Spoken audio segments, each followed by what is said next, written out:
이 장부 누가 고쳐 쓴 것입니다.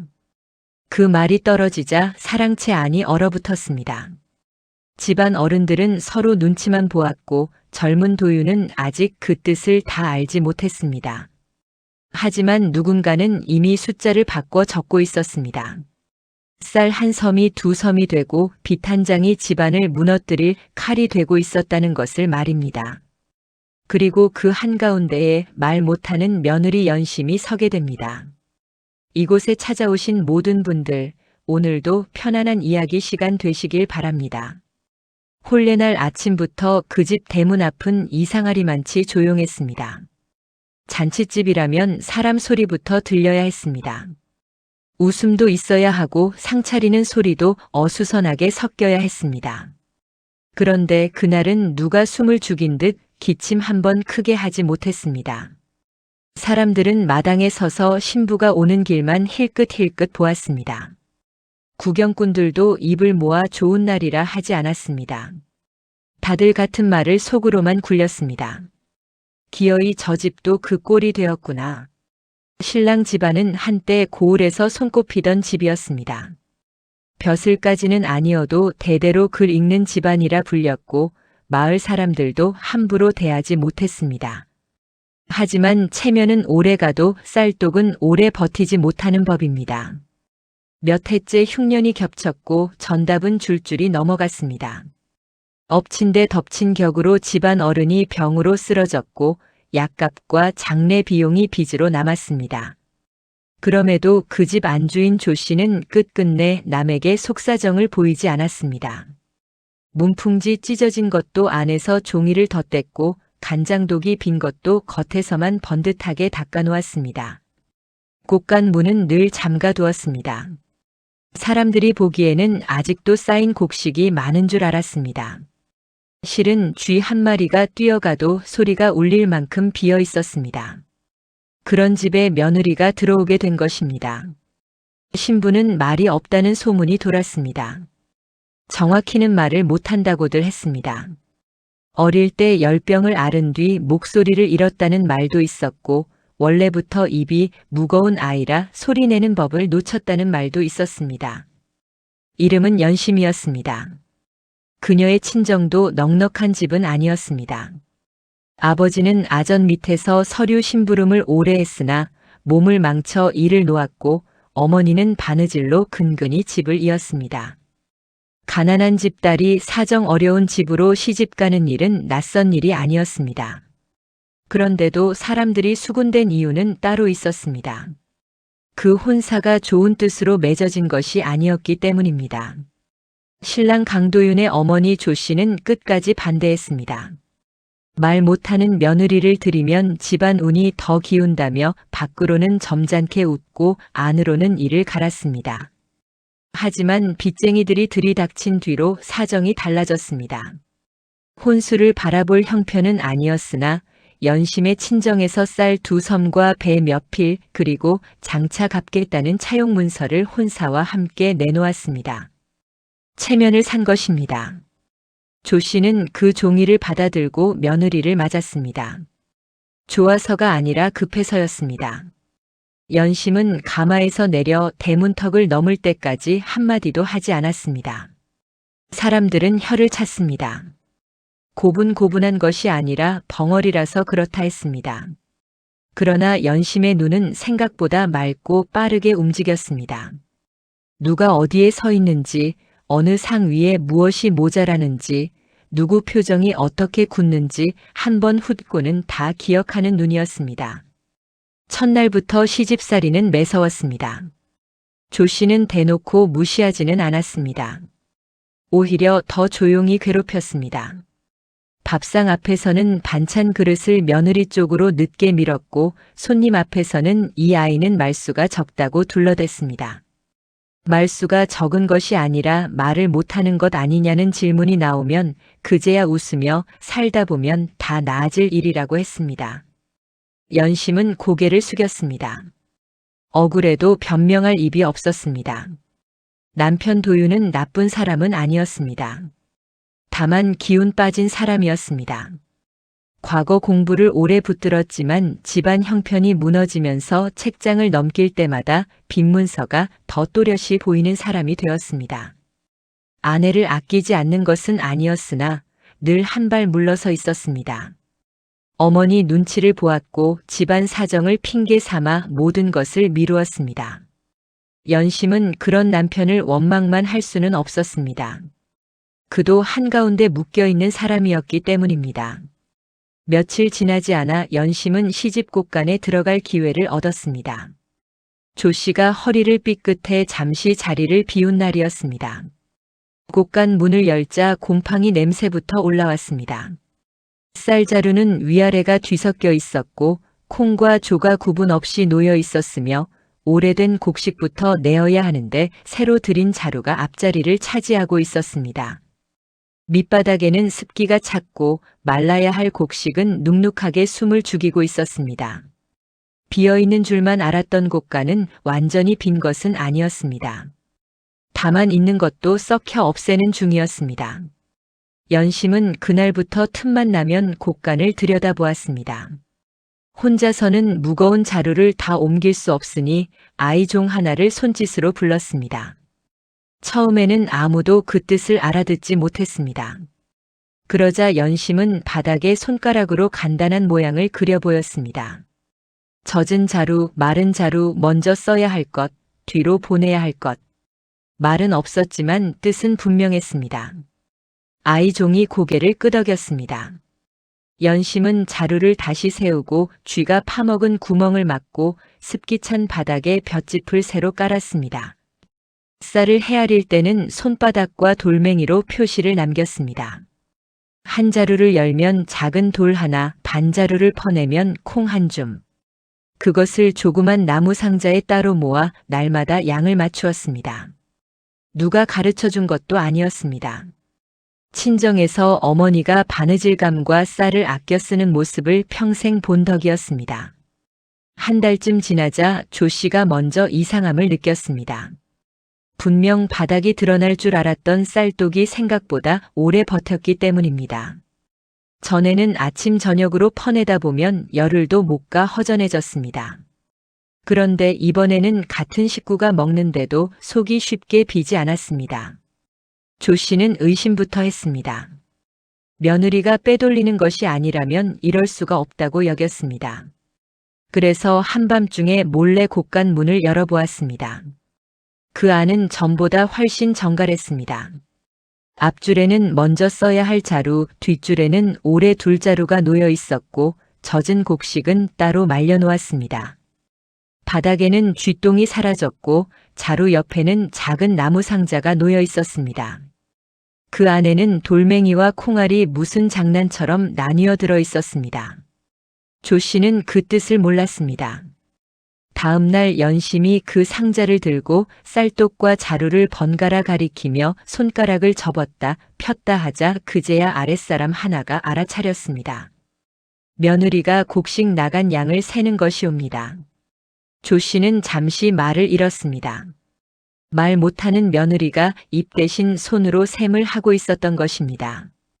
그 뒤부터 연심은 집안 살림 곳곳을 바로잡기 시작했습니다.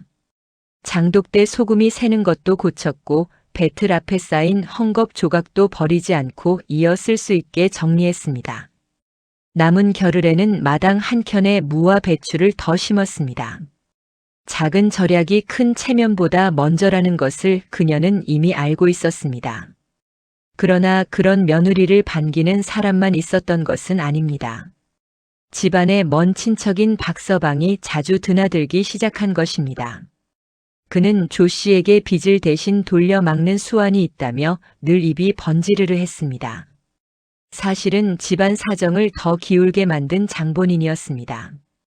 쌀 한 섬을 빌려오면 두 섬으로 갚아야 하는 문서를 슬며시 끼워 넣고 세금을 대신 내주겠다며 수수료를 떼먹는 사람이었습니다. 조 씨는 그를 완전히 믿지는 않았으나 눈앞이 급할 때마다 손을 벌렸습니다.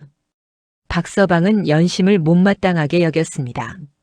말 못하는 며느리가 곡간을 틀어주기 시작하니 자기 손이 들어갈 틈이 줄어들었기 때문입니다.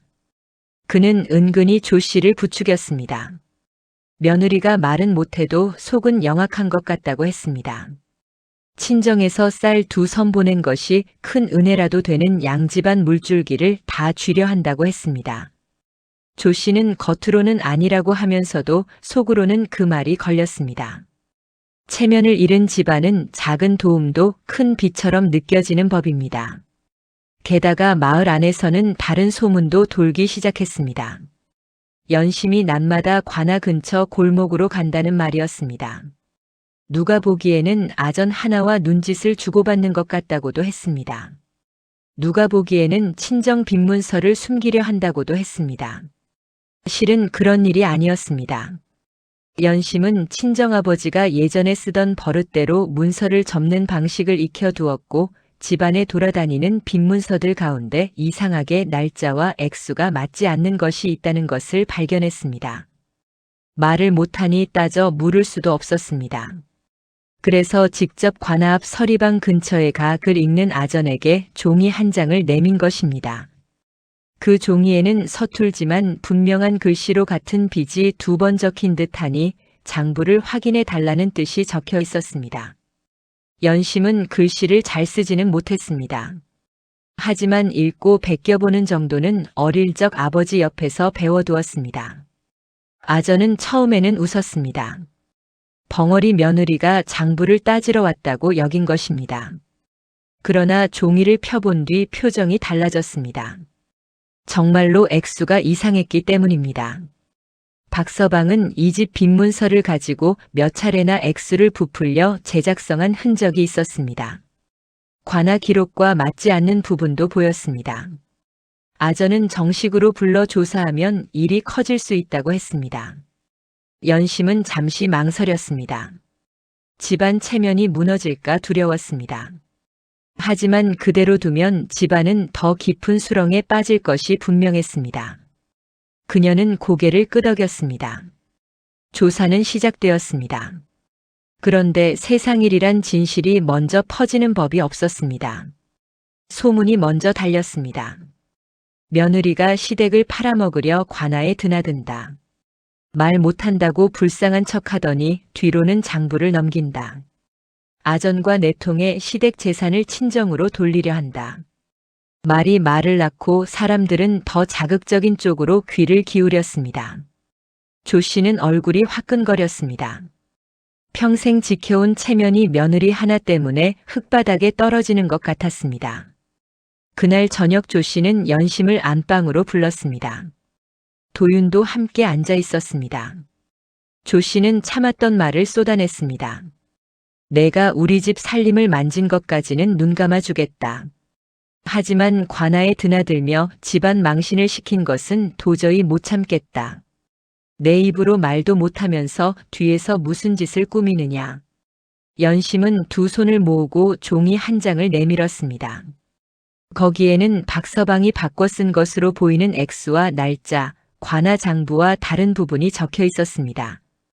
조 씨는 그 종이를 제대로 보지도 않고 밀쳐냈습니다. 나는 내가 무섭다. 입이 없으니 무슨 생각을 하는지 알 수가 없다. 내가 우리 집을 살리는 건지 삼키는 건지 이제는 구별도 못하겠다. 도윤은 그제야 아내 쪽을 보았습니다. 연심의 눈가가 붉어져 있었습니다. 하지만 그녀는 끝내 울음소리도 내지 않았습니다. 늘 그랬듯 소리 없는 억울함만 목 안에 맺혀 있었습니다. 조 씨는 차갑게 말했습니다. 관아에서 무슨 말을 하든 오늘로 그만두어라. 듣지 않으면 친정으로 돌려보내겠다. 그날 밤 연심은 혼자 곳간에 앉아 있었습니다. 달빛이 문틈으로 들어왔고 곡식 냄새가 희미하게 감돌았습니다. 그녀는 자루를 하나씩 쓸어보았습니다. 자신이 살린 것이 쌀만은 아니었습니다.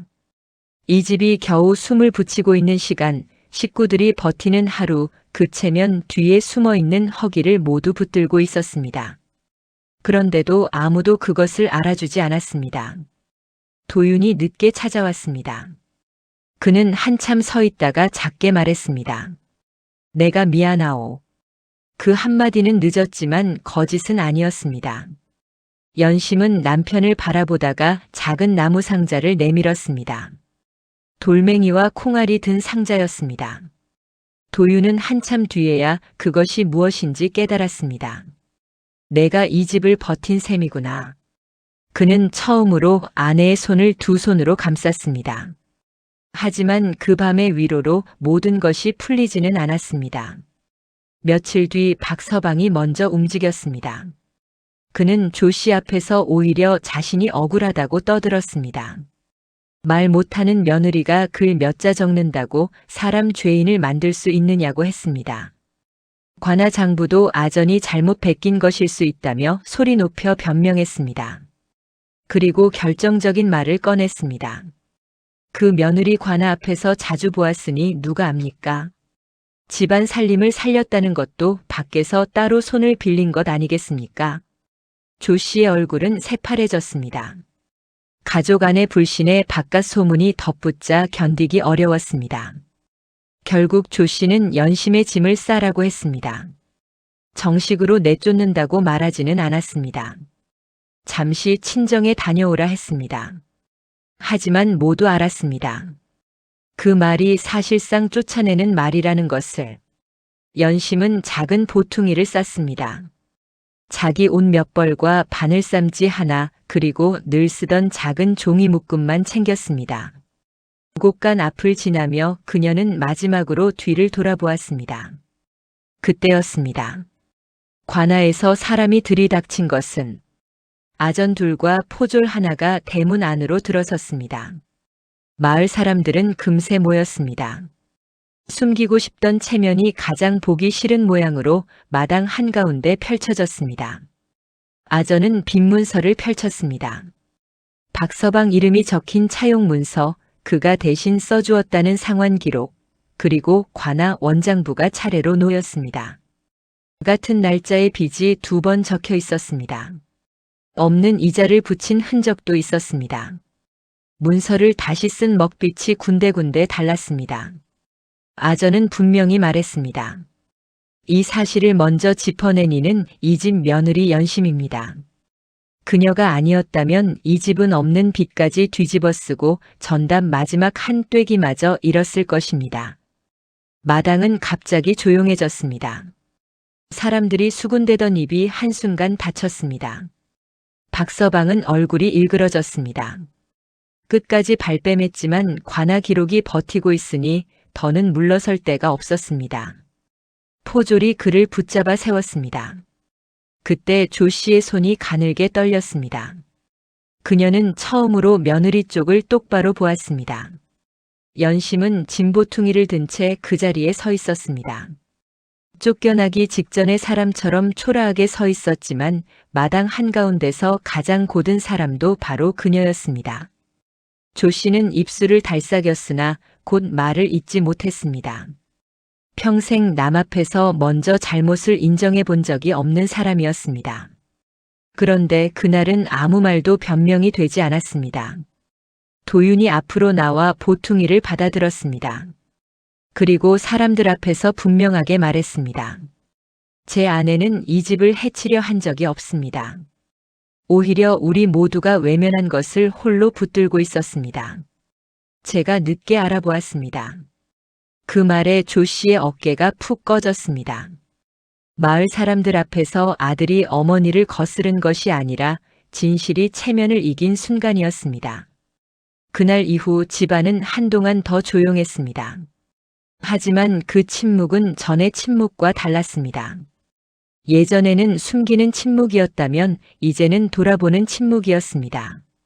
조 씨는 한동안 며느리 얼굴을 제대로 못 보았습니다. 미안하다는 말을 아무리 삼켜도 입 밖으로 내기 어려웠습니다. 연심은 그런 시어머니를 굳이 몰아세우지 않았습니다. 여전히 말은 없었고 손으로 할 일을 했습니다. 곡간은 더 단단해졌습니다. 어느 곡식을 얼마만큼 남겨야 봄을 넘기고 여름을 버틸 수 있는지 연심은 손가락과 작은 표식만으로도 정확히 짚어냈습니다. 남는 헝겊으로는 주머니를 만들고 장에 내다 팔 수 있는 나물은 따로 길렀습니다. 도윤도 달라졌습니다. 그는 책만 붙드는 대신 집안 문서를 직접 살피기 시작했습니다. 빚이 어디서 시작되었는지, 무엇이 허세였고 무엇이 허기였는지 처음부터 다시 들여다보았습니다. 그러다 보니 어머니의 삶도 보였습니다. 조 씨가 왜 그토록 체면에 매달렸는지, 왜 텅 빈 곳간 앞에서도 문만 꼭 잠갔는지 비로소 알게 되었습니다.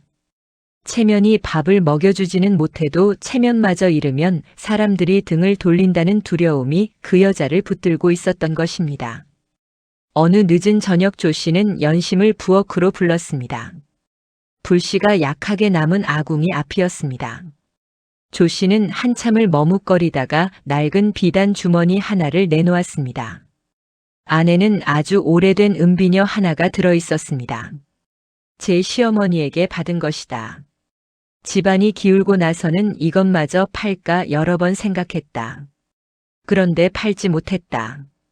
팔면 정말 끝나는 것 같아서. 조 씨는 거기까지 말하고 눈을 내리깔았습니다. 그리고 아주 작게 덧붙였습니다. 내가 아니었으면 우리 집은 정말 끝났을 것이다. 고맙다. 미안하다.